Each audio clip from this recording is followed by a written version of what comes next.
Que Dieu vous bénisse.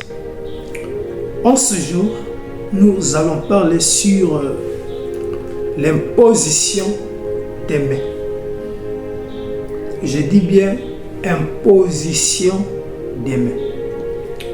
Il y a sûrement quelqu'un qui se pose la question de savoir si cette pratique est réellement biblique. Et si cette pratique est biblique, est-ce qu'elle doit toujours être d'actualité dans nos églises? Est-ce que cette pratique doit toujours aujourd'hui exister dans l'église? Alors, Dieu m'a mandaté pour toi. Attache ta ceinture et je crois que tout au long de ce voyage, tu vas comprendre, d'accord, l'importance de l'imposition des mains. Alors, ce que tu dois retenir, l'imposition des mains est biblique. Et cette pratique d'imposition des mains est une recommandation venant de Dieu. Deuxièmement, c'est un signe qui montre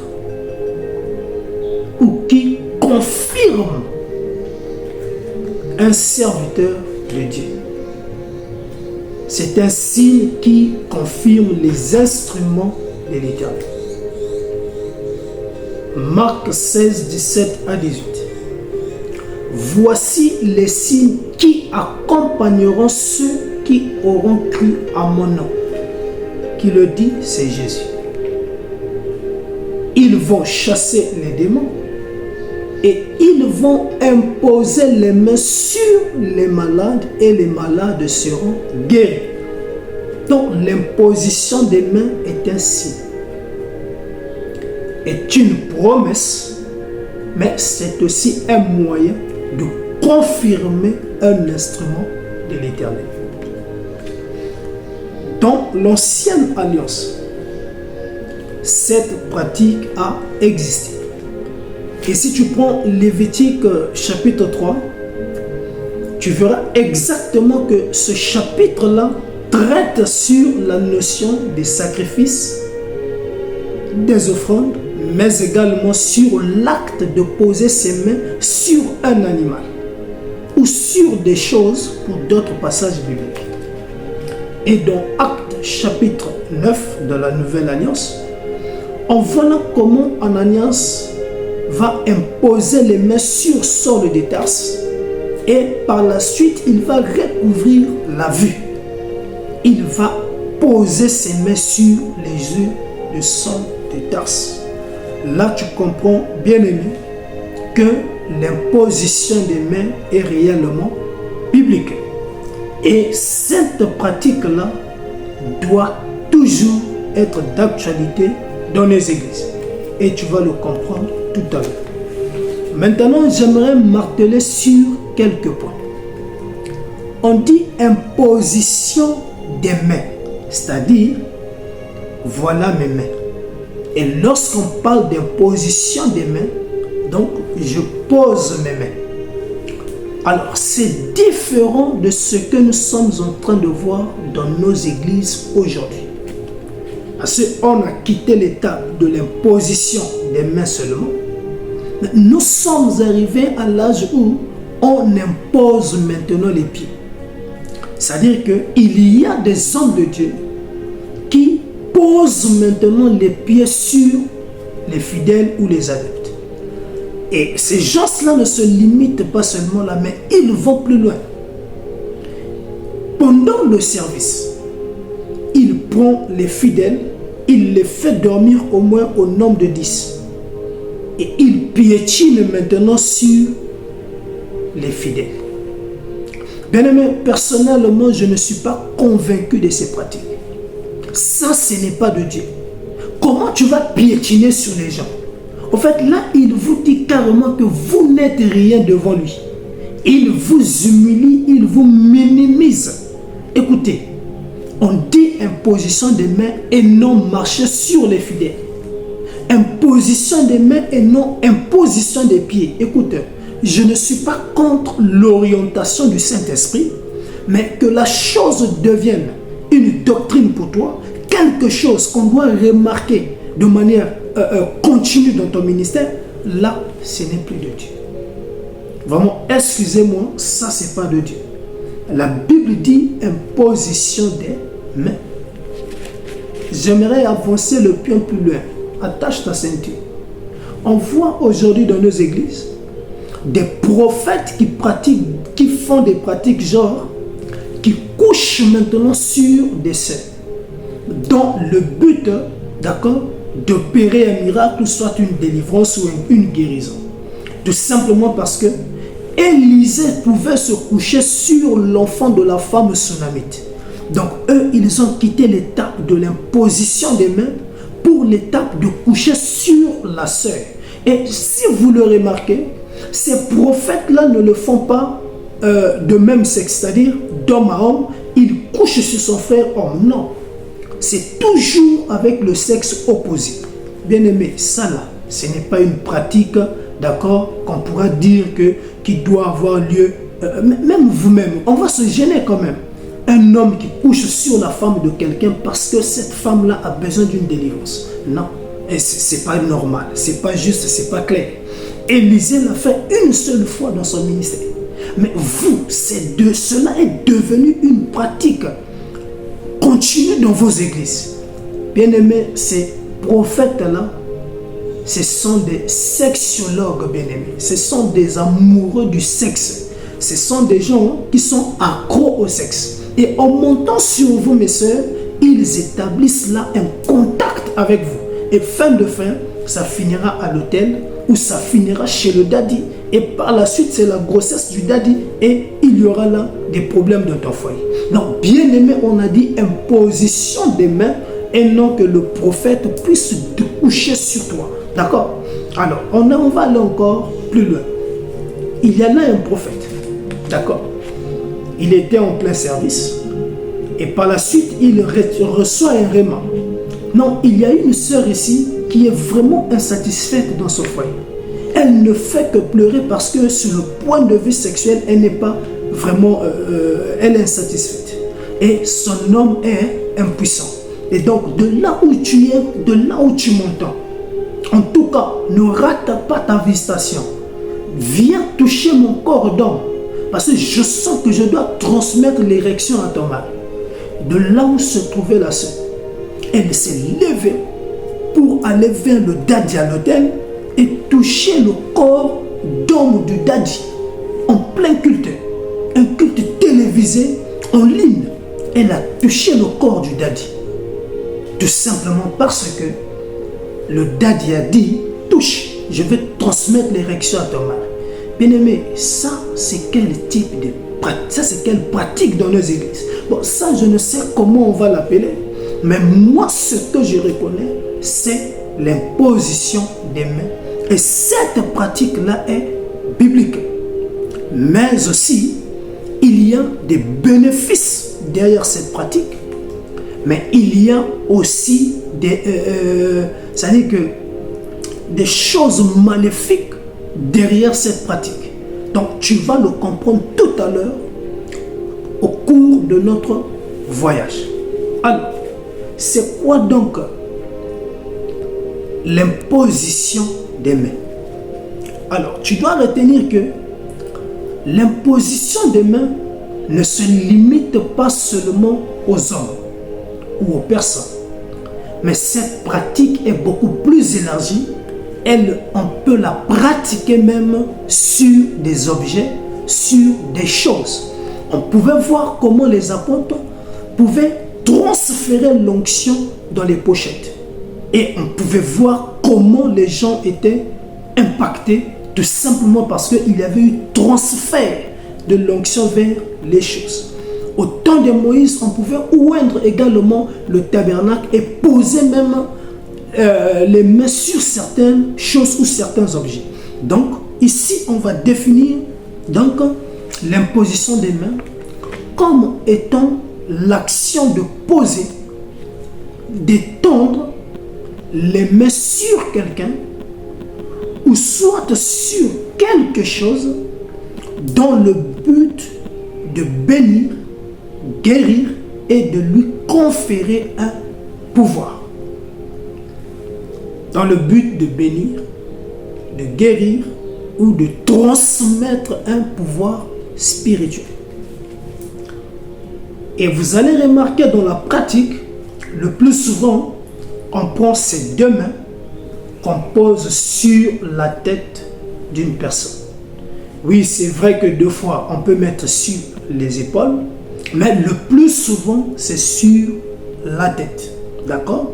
Et on met ces mains-là sur la tête pendant un moment ou pendant un instant. Ok? Maintenant, lorsqu'on prend Hébreux, chapitre 6, le verset 2, là-bas, la Bible nous dit que l'imposition des mains est une doctrine fondamentale de l'Église. Et cette pratique-là amène Dieu à confirmer ses ministres et à démontrer qu'il peut agir. C'est-à-dire que lorsqu'on impose les mains, il y a là une démonstration de la puissance de Dieu pour dire que Dieu peut agir. Et par la suite, il confirme également ses serviteurs, ses ministres, pour dire qu'il peut agir à travers ses ministres par l'acte de l'imposition des mains. Donc, c'est une doctrine biblique, c'est une doctrine fondamentale de l'Église. C'est une doctrine qui fait partie de l'Église. Donc, ne néglige pas cette pratique-là. Elle est bel et bien biblique. Alors, cependant, pourquoi imposer les mains ou pourquoi l'imposition des mains? Nous allons ensemble étudier 5 points. D'accord? Alors, le premier point, c'est celui de l'identification. Ah, l'identification là, c'est encore quoi? Attache ta ceinture de sécurité. Nous partons dans le livre de Lévitique au chapitre 4 et nous allons lire le verset 3 et le verset 4. Ensemble, nous allons comprendre pourquoi l'identification. Alors, la Bible dit ceci au chapitre 4 de Lévitique, verset 3. Si c'est le sacrificateur ayant reçu l'onction qui a péché et a rendu par là le peuple coupable, il offrira à l'Éternel pour le péché qu'il a commis un jeune taureau sans défaut en sacrifice d'expiation. Ah, comment ça va se passer? Il amènera le taureau à l'entrée de la tente d'assignation devant l'Éternel. Il posera sa main sur la tête du taureau qu'il égorgera devant l'Éternel. Qu'est-ce que ceci veut dire? Alors, ici nous sommes dans l'ancienne alliance. Et cette pratique-là n'était valable que dans l'Ancien Testament. Elle n'est plus valable dans le Nouveau Testament ou dans la Nouvelle Alliance ou à notre époque.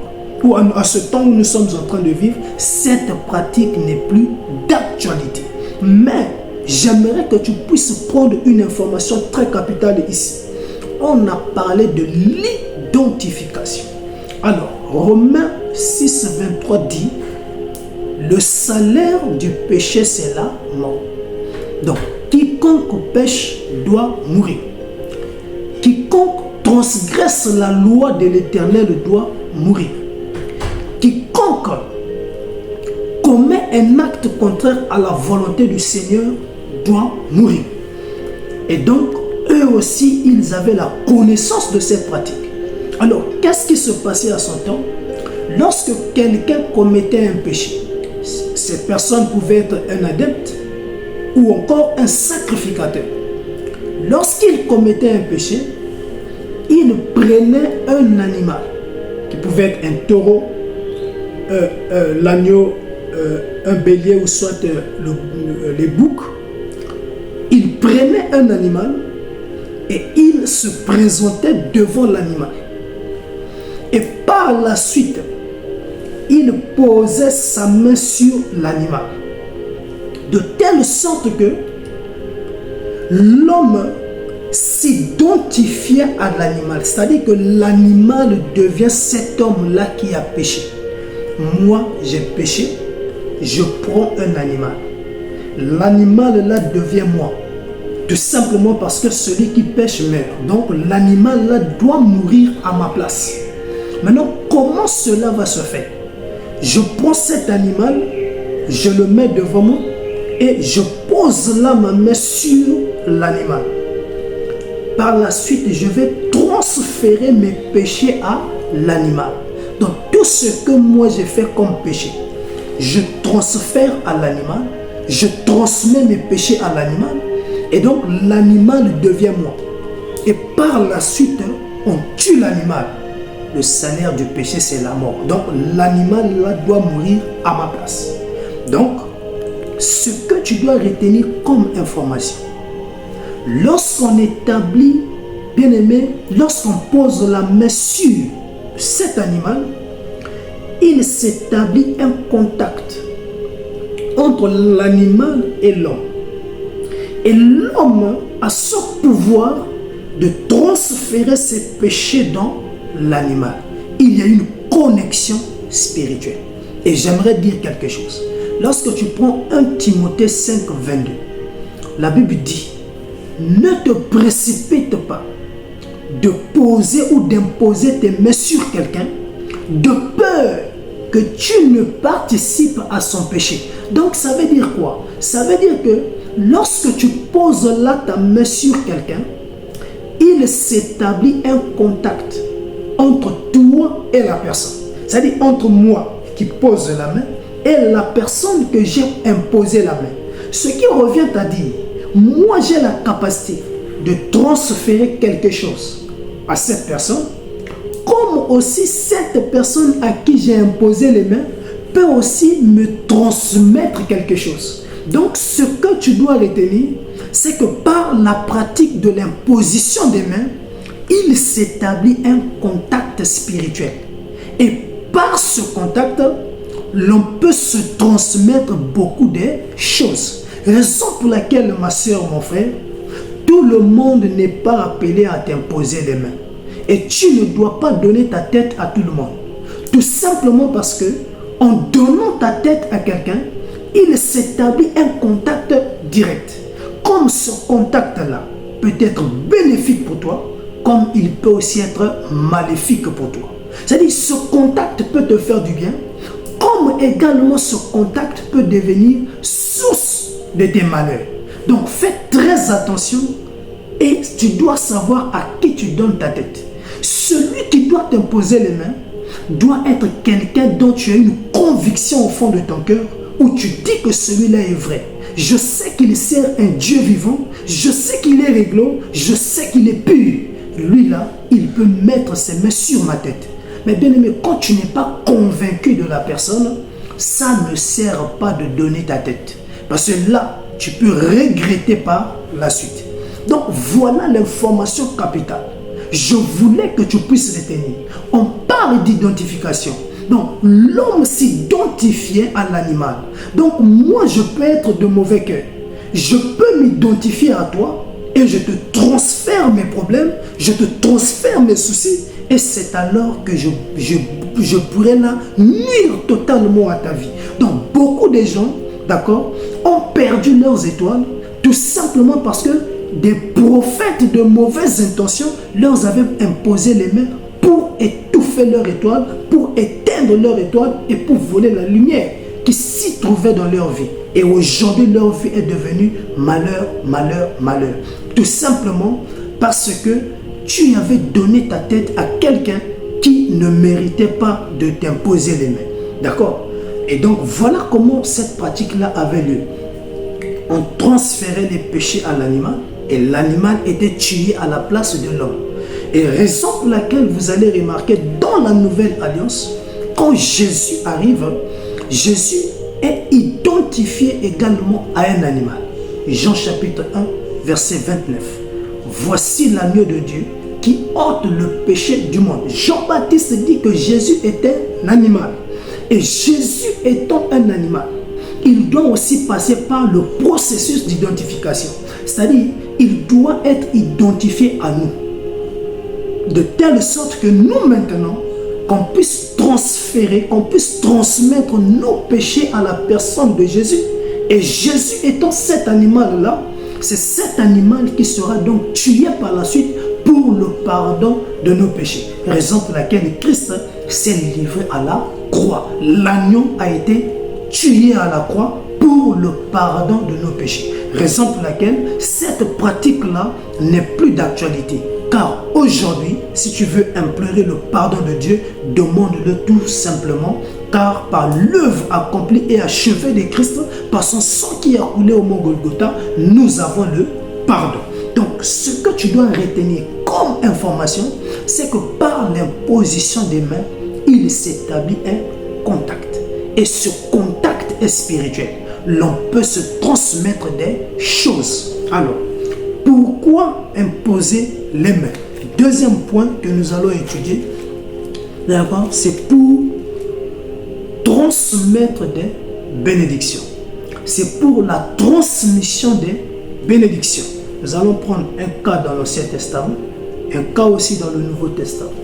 Dans l'Ancien Testament, nous allons prendre le cas de Jacob et les enfants de Joseph. Alors, nous allons prendre Genèse 48, le verset 13. Puis Joseph les prit tous deux, Ephraïm de sa main droite à la gauche d'Israël, et Manassé de la gauche à la droite d'Israël, et les fit approcher de lui. Ici, en fait, bon, on ne veut pas trop expliquer le croisement, ce n'est pas l'objet de notre étude, mais c'est juste que Joseph avait deux enfants, Ephraïm et Manassé. Et donc, le père voulait bénir ses enfants. Et voilà comment on va amener les deux enfants en présence de Jacob. Et là, Jacob, il va poser ses mains sur les deux enfants. Alors, le verset 16. Ici, Jacob va donc prononcer des paroles. Il dit que l'ange qui m'a délivré de tout mal bénisse ses enfants. Donc, par le canal de l'imposition des mains, Jacob pouvait transmettre les bénédictions à ses petits-fils. Il pouvait bénir Ephraïm et Manassé. Il pouvait leur transmettre les bénédictions. Attache ta ceinture. On peut prendre un autre cas dans le Nouveau Testament et en partant tout simplement dans le livre de Marc au chapitre 10 et on va prendre le verset 13 et le verset 16. On va voir là que ici le cas pratique parle de Jésus et des petits-enfants. Le verset 13. On lui amena les petits-enfants afin qu'il les touchât. Le verset 16. Puis il les prit dans ses bras, il les bénit en leur imposant les mains. Donc, en amenant à Jésus des petits-enfants, et par la suite, Jésus imposa ses mains sur les enfants dans le but de transmettre les bénédictions, dans le but de les bénir. Donc, par l'imposition des mains, on peut bénir ta vie. Par l'imposition des mains, on peut bénir tes activités. On peut imposer les mains sur la table où tu exerces ton commerce et les choses vont aller de l'avant. Mais attention, derrière là aussi, il y a un piège. De la même manière qu'on peut te transmettre la bénédiction, on peut également, par l'acte de l'imposition des mains, te transmettre des malédictions. Donc, quelqu'un peut te bénir par l'imposition des mains, quelqu'un peut également te maudire par l'imposition des mains. Pourquoi? Parce qu'il y a le principe d'identification qui établit un contact entre toi et la personne à qui tu as imposé la main. Donc, tu peux par la suite transmettre ou envoyer des malédictions dans la vie de celui à qui tu as imposé la main. Donc, c'est pour dire à quelqu'un, bien-aimé, tu dois être convaincu de celui qui t'impose les mains. Tu dois avoir une idée claire et nette, une conviction venant de ton cœur, du Saint-Esprit, que cette personne est digne de t'imposer les mains. Bien-aimé, quand tu n'es pas convaincu d'un prophète, quand quand tu n'es pas convaincu d'un pasteur, n'accepte pas qu'il t'impose les mains. Parce que là, il pourra te tuer. Il pourra te transmettre un poison dans le but de t'éliminer complètement. Il pourra là aussi voler ton étoile, étouffer ton don, étouffer ton étoile, tout simplement parce qu'il t'a imposé les mains. Or, en t'imposant la main, il établit un contact spirituel. D'accord? Et par la suite, il a cela le monopole de te transmettre quelque chose. Comme également toi, mon frère, si tu n'es pas prêt, tu n'es pas pur, du 1 Timothée 5, 22, si tu sais que toi-même tu n'es pas pur, ne te précipite pas aussi d'imposer la main à quelqu'un. Parce que tu ne connais pas l'état d'âme de cette personne. Tu ne connais pas vraiment cette personne.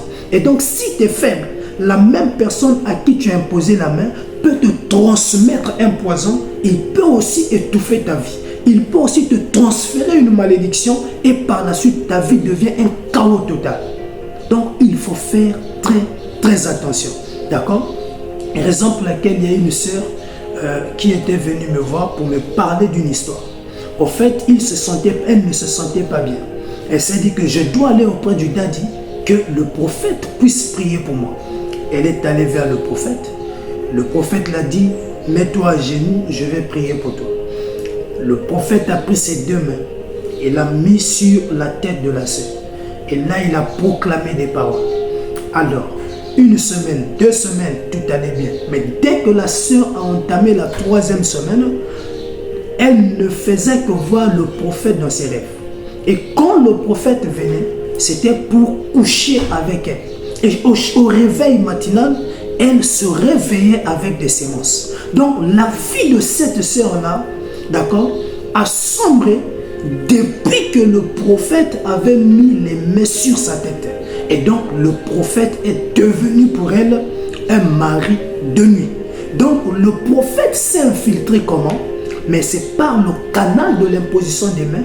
Il a profité d'injecter un poison et il est devenu un élément nuisible pour la sœur. Et jusqu'à là, et c'est par la suite qu'on avait prié et elle a été délivrée. Mais ce que tu dois retenir, on peut aussi te tuer par l'imposition des mains, comme également on peut te donner la vie par l'imposition des mains. Donc tu dois faire très attention et tu dois être convaincu de la personne qui t'impose les mains. Alors, un autre point sur l'imposition des mains. Pourquoi imposer les mains? Alors, c'est pour la guérison. Pour la guérison. Nous allons prendre un cas pratique rapidement. C'est par exemple Marc 16, d'accord? Marc 16, verset 17 à 18, que nous enseigne la parole de Dieu. La parole de Dieu dit que voici les miracles qui accompagneront ceux qui auront cru en mon nom. Ils chasseront les démons, ils parleront de nouvelles langues, ils saisiront des serpents, ils saisiront des serpents, et s'ils boivent quelques breuvages mortels, il ne leur fera point de mal. Ils imposeront les mains sur les malades, et les malades seront guéris. Cette écriture est valable pour tout le monde. Chaque croyant est appelé à imposer les mains sur les malades. Cette écriture n'est pas seulement pour des prophètes, des pasteurs, des apôtres, évangélistes, mais c'est également pour les fidèles, les brebis, les croyants. C'est-à-dire, tout chrétien est appelé à imposer les mains sur les malades. Tout chrétien peut aussi transmettre les bénédictions. D'accord? Donc, ici, ce n'est pas seulement limité aux ministres, mais c'est pour tout le monde. La promesse est pour tous les chrétiens. Donc, ici, on comprend que par l'imposition des mains, on peut guérir. Est-ce que c'est toi qui guéris? Attache d'abord ta ceinture, on va arriver. Cas pratique. On va prendre rapidement. Par exemple, on va aller dans le livre de Luc, au chapitre 4, le verset 40. La Bible dit, après le coucher du soleil, tous ceux qui avaient des malades, atteints de diverses maladies, les lui amenèrent. Il imposa les mains à chacun d'eux et il les guérit. Ici, c'est Jésus. On amena des malades devant Jésus Et la Bible dit qu'il imposa les mains à tous les malades et aussitôt, tous ces malades-là furent guéris. Alors, si nous prenons aussi Luc chapitre 13, le verset 13, on voit ici aussi qu'il y a quelque chose qui va se passer. D'accord? La Bible dit que, prenons le verset 12, lorsqu'il la vit, Jésus lui adressa la parole et lui dit, femme, tu es délivrée de ton infirmité. Il lui imposa les mains. À l'instant, elle se redressa et glorifia Dieu. Il y avait là une femme qui était courbée pendant 18 ans. Elle souffrait beaucoup. Ce jour-là, elle est venue au temple et la Bible dit que Jésus fixa son regard sur elle. Et lorsque Christ imposa sa main sur cette dame, elle qui était courbée, elle se redressa aussitôt. Donc, par l'imposition des mains, on peut guérir. Maintenant, la promesse de Marc 16 est pour nous. Christ nous a conféré un pouvoir. Et il dit, en son nom, on imposera les mains sur les malades et les malades seront guéris.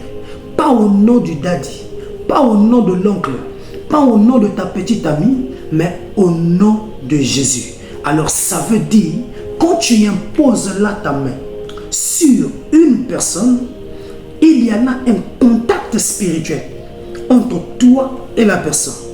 Et vu que tu as le Saint-Esprit, tu as Christ en toi, alors c'est comme si tu transmettais, c'est comme si tu envoyais Jésus dans la vie de cette personne.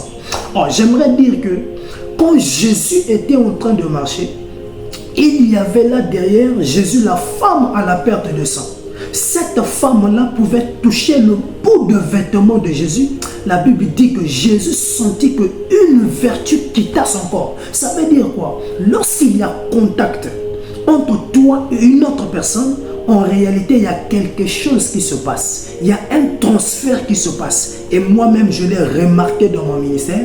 Lorsque j'impose les mains sur quelqu'un, je sens, c'est comme s'il y a le courant qui circulait. C'est comme s'il y avait des sensations qui circulaient, qui quittaient mon corps pour toucher ou impacter la personne. C'est-à-dire, c'est comme s'il y a transfert. Donc, s'il y a quelque chose qui se transfère, il y a un courant qui se passe. Donc, il y a là un contact spirituel. Et en outre, lorsque je mets ma main pour prier pour le malade, c'est pas moi qui guéris. Physiquement, c'est ma main, mais dans la dimension spirituelle, ça devient la main de Jésus qui vient se poser à ma main pour guérir la personne. Donc, nous, on fait juste un geste. C'est juste un symbole, mais non seulement que c'est physique, symbolique, mais dans la dimension spirituelle, la main de Christ vient sur cette main pour guérir le malade. Donc c'est Christ Jésus qui guérit. Mais il nous dit d'imposer la main, de mettre la main, et lui par cette main, il va agir. Par cette main, il va impacter la personne. Raison pour laquelle, par l'imposition des mains, Jésus démontre sa puissance et il confirme également ses serviteurs. Donc par l'imposition des mains, on peut guérir les malades. Ok? Quatrième point, pourquoi imposer les mains? D'accord? On le remarque le plus souvent dans la consécration des serviteurs. Le plus souvent dans la consécration des serviteurs, et même dans nos églises, nous voyons vraiment pendant les moments de consécration, on impose les mains aux ministres, à ceux que l'on veut introduire dans le ministère. Alors, nous allons prendre quelques cas pratiques rapidement. Premier cas dans l'Ancien Testament, nous allons voir sur les cas des Lévites. Et nous allons prendre Nombre chapitre 18 et Nombre chapitre 8 et nous allons lire le verset 10. La Bible dit que tu feras approcher les Lévites devant l'Éternel et les enfants d'Israël poseront les mains sur les Lévites. Tout simplement parce que ici, Dieu a appelé les Lévites, d'accord, à travailler dans le temple. Donc, il les a appelés pour les consacrer à l'œuvre du temple. Pour les consacrer à l'œuvre dans le temple d'assignation ou dans le tabernacle.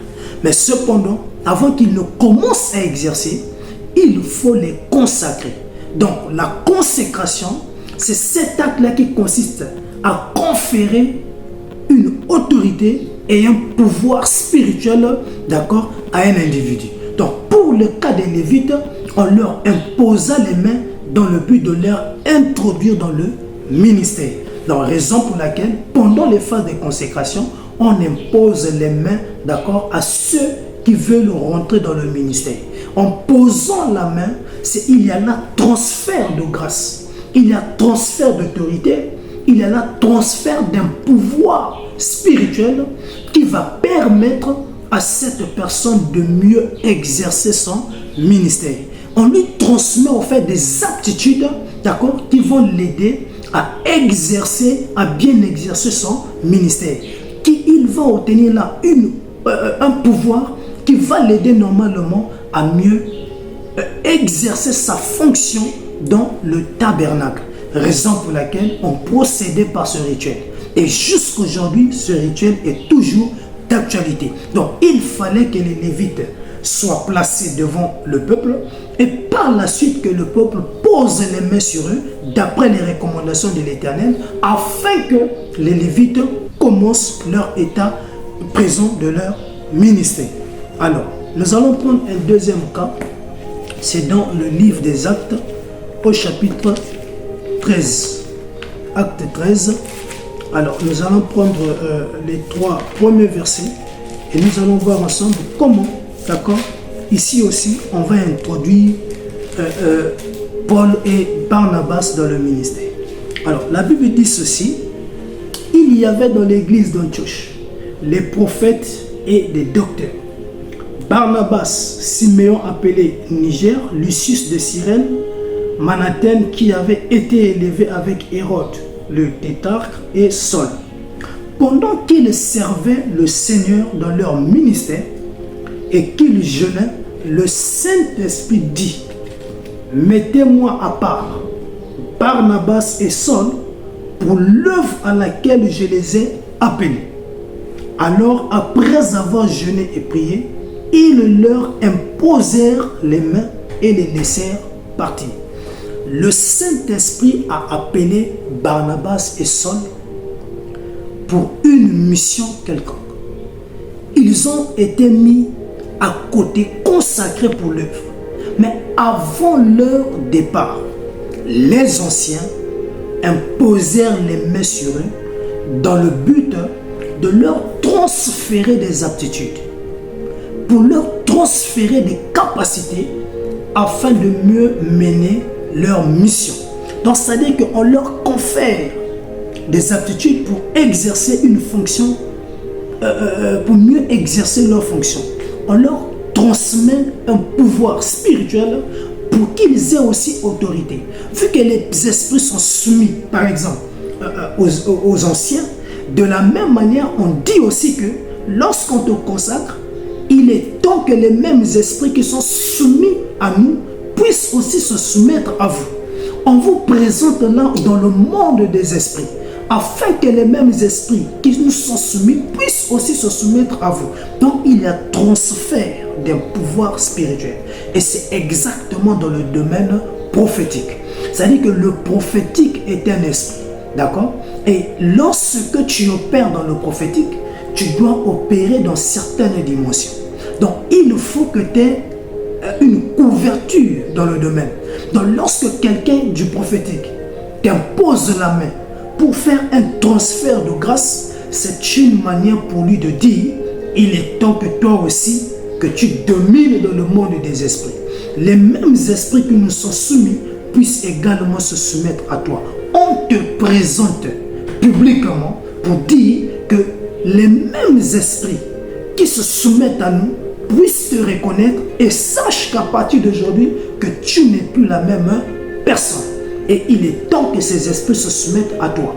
Peu importe là où tu vas aller exercer ton œuvre, que cette force t'accompagne et que les esprits se soumettent à toi au nom du Seigneur Jésus-Christ. Donc vous allez remarquer que pendant donc la phase de consécration, ça dit qu'il se passe là beaucoup de choses. D'accord? On peut également même, si ce sont des gens qui sont dans les ténèbres, pendant cette phase de consécration, nous qui regardons, de fois on ne comprend pas, mais parfois ils sont là en train d'initier aussi quelqu'un à quelque chose. Donc on peut l'imposer les mains dans le but de lui transférer aussi des pouvoirs maléfiques, ce qui permettra aussi à cette personne d'exercer comme ses anciens sur la même ligne. Donc c'est un rituel vraiment bénéfique comme maléfique en même temps. Voilà. Et vous pouvez aussi remarquer que toujours sur cette affaire de consécration, on le faisait aussi dans le but, par exemple, de transférer de l'autorité et des aptitudes nécessaires aux gens qui étaient consacrés dans le but de mieux exercer leurs fonctions. Tel que par exemple dans Actes chapitre 6, le verset 6, on voit là la première consécration des diacres. Or, les diacres ont été consacrés pour leur transmettre au fait les aptitudes nécessaires à mieux exercer leurs fonctions dans le tabernacle. Donc, il y a là transfert d'un pouvoir. Alors, si tu peux le comprendre comme ça, gloire à Dieu. Alors, notre dernier point que nous allons prendre, c'est que par l'imposition des mains, il peut y avoir transfert du Saint-Esprit, transfert des dons spirituels, mais également on peut transférer à quelqu'un la sagesse et bien d'autres choses. Nous allons voir quelques cas pratiques rapidement et tu vas comprendre de quoi il est question. Nous prenons Acte 19, le verset 6. Lorsque Paul leur eut imposé les mains, le Saint-Esprit vint sur eux et ils parlaient en langue et prophétisaient. Voilà comment ici Paul pouvait arriver. Voilà ici Paul, après avoir parcouru au fait les hautes provinces de l'Asie, il arriva à Éphèse. Et là, il pouvait rencontrer des disciples, d'accord?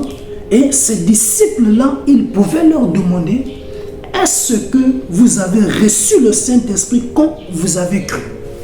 Et il pouvait lui répondre au fait en disant qu'on n'a même pas entendu parler du Saint-Esprit. Maintenant, il leur pose la question: mais de quel baptême avez-vous été donc baptisés? Il répondit: du baptême de Jean.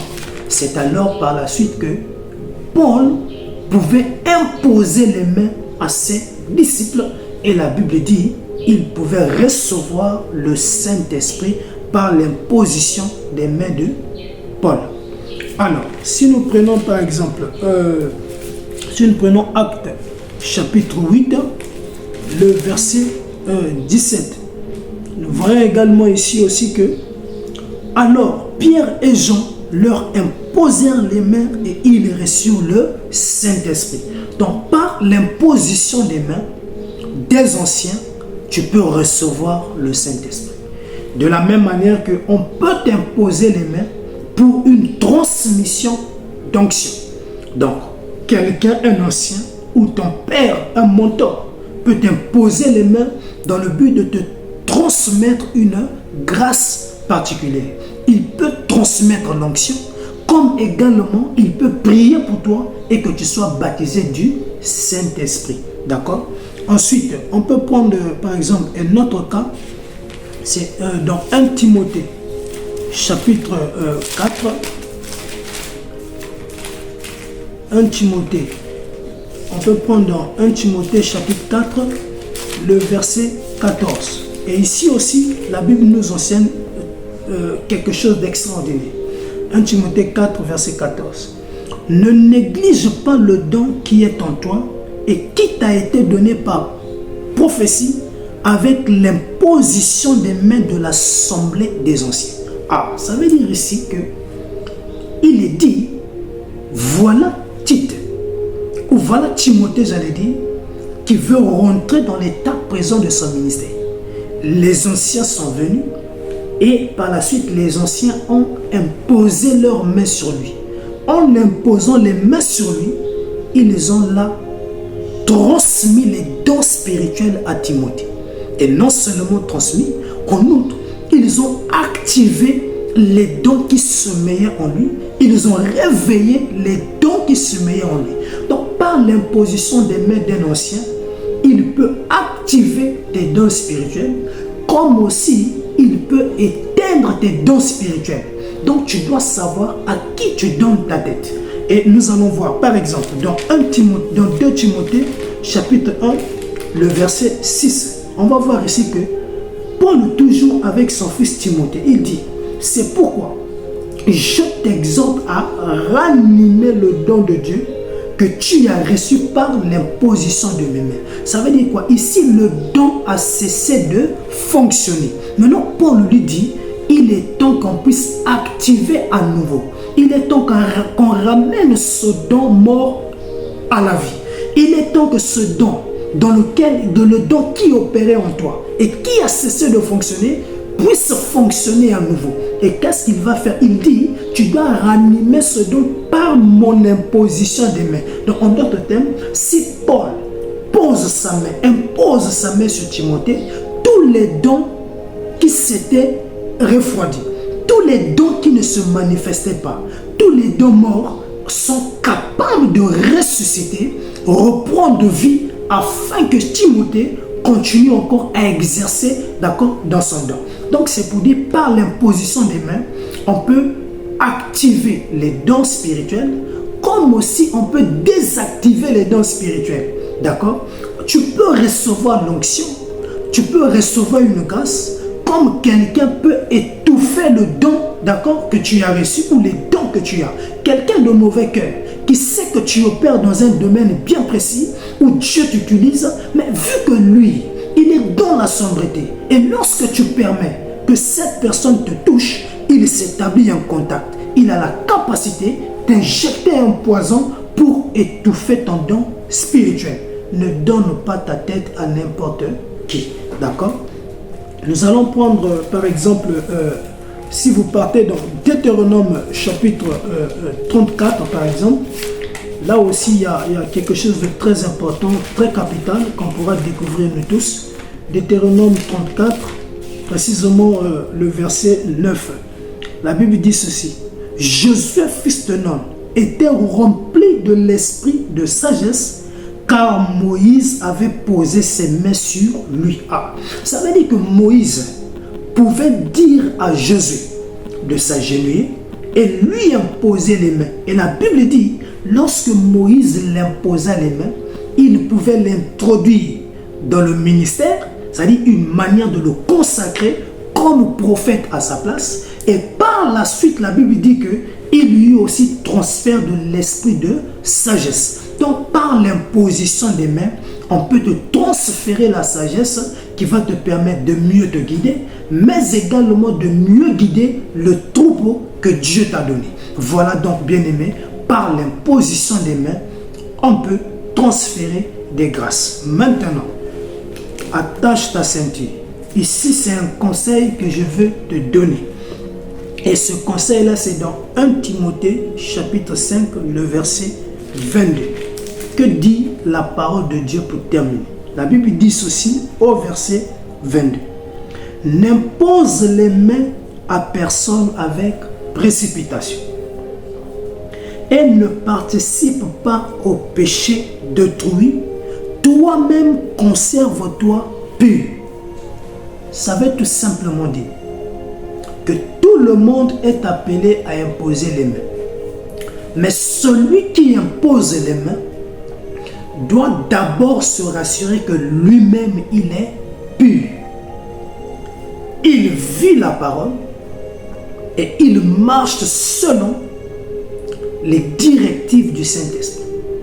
Et celui qui impose les mains doit être convaincu au-dedans de lui que là, je dois imposer les mains. Le Saint-Esprit doit mettre la conviction au-dedans de toi afin que tu puisses imposer les mains à quelqu'un. Pourquoi? Parce que si toi-même tu n'es pas pur, tu es impur, et si tu te précipites à imposer tes mains à quelqu'un, et tout en sachant que tu ne connais pas son état d'âme, tu peux également participer au péché de cette personne. Vu que tu es impur, ça veut dire que tu n'as aucune protection. Et en imposant ta main sur la personne, il s'établit un contact. En d'autres termes, tu t'identifies à cette personne. Donc, en d'autres termes, toi et la personne, vous devenez une seule même personne. Et donc, la personne là peut te transmettre ses péchés. Raison pour laquelle vous allez remarquer, quand j'ai prié pour les malades, tu rentres à la maison, toi-même tu commences à ressentir des douleurs, c'est comme si tu avais la même maladie. Oui, tout simplement parce que tu as imposé les mains avec précipitation. En outre, avant que tu n'imposes les mains à quelqu'un, rassure-toi au moins d'avoir des orientations. Quand le Saint-Esprit te parle, quand le Saint-Esprit t'oriente, là c'est bon, tu peux aller. Comme également, tu peux d'abord prier avant que tu n'imposes les mains à quelqu'un. N'impose pas les mains parce que tu as vu ta petite amie et tu veux démontrer aux gens que c'est toi qui imposes les mains aux gens, c'est toi le super frère. Attention, ça peut te tuer. N'impose pas les mains par orgueil. N'impose pas les mains parce que tu veux démontrer aux gens du quartier que c'est toi qui as l'onction. Non, bien-aimé, ne sois pas pressé. Ne le fais pas par enthousiasme.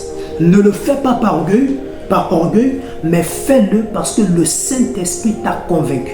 Fais-le avec foi. Parce que tu sais que par rapport à cette maladie, j'ai une forte conviction en moi que si j'impose les mains à cette personne va guérir. Et pour terminer, j'aimerais dire à quelqu'un, même toi mon frère, ma soeur, ta tête là est sacrée. Ne la donne pas à n'importe qui. Car il y a de ceux qui viendront pour te bénir, comme ceux qui viendront pour te maudire. Il y a de ceux qui vont te donner la vie, comme ceux qui viendront pour te ôter la vie.